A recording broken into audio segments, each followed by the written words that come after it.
How did you not lose your mind? I did. I did. I fell into depression for like 2 years. I'm talking about barely a shower, barely cooking, barely washing dishes. What happened was, it was like a boom, boom, bam. It was one, the credit card scam from Larry the Liar. Then two, I lost my job like a week later. Then three, I realized I can't afford this mortgage of a house that I just bought. Then four, having to move home. I was just turning 30. So just imagine 30 is like peak when you really start to tell yourself, I'm an adult. And here I was moving back home to sleep in my middle school medium bed, a small medium for those who are unfamiliar. And so it was really devastating to my ego. It was devastating to my confidence, to my hope. And for, I want to say about a year and some change, I fell into a deep depression. Not a hormonal imbalance depression, but like a sadness depression. And I'd been with my boyfriend, my high school, my college boyfriend for like 6, going on 7 years. And we had just broken up. So it was like all this loss in one time. And it wasn't until, this is why good friends are important. It wasn't until my best friend, Linda, she had been calling me. And I'd been really avoiding her basically for a year. So finally I picked up and she was like, "What's wrong, girl?" And I just told her, like, everything that was happening. I just burst into tears and shared how I'd messed up my finances, how I owed all this money, how I didn't know I was going to pay, I didn't have a job, and all these things, because everyone had known me to be like Tiffany, who's good with her money. Right. And you were the go-to financial person. Exactly. So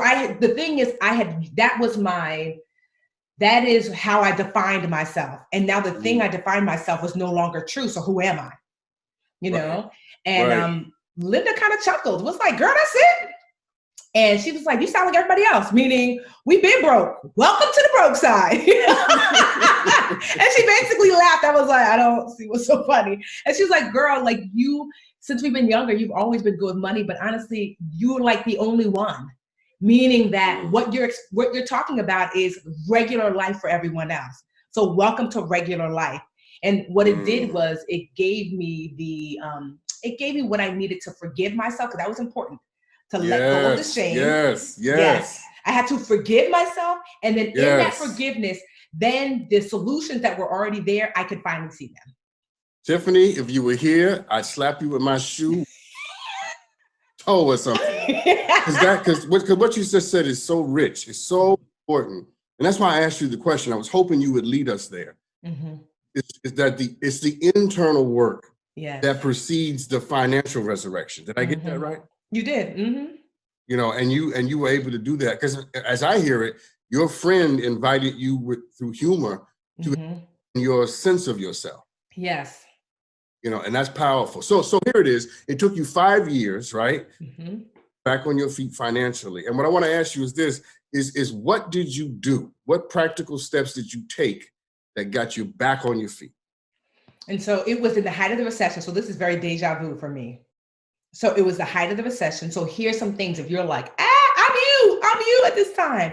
First things first, I had to drop down and get my noodle on. So I have something called a noodle budget. And a noodle budget is really just a fun play on ramen noodles. Like if you had to eat ramen noodles, meaning if you had to have your cheapest, most inexpensive life, how much does a life cost you? So maybe your normal budget costs you $10,000 a month, but your noodle budget is $8,000 a month.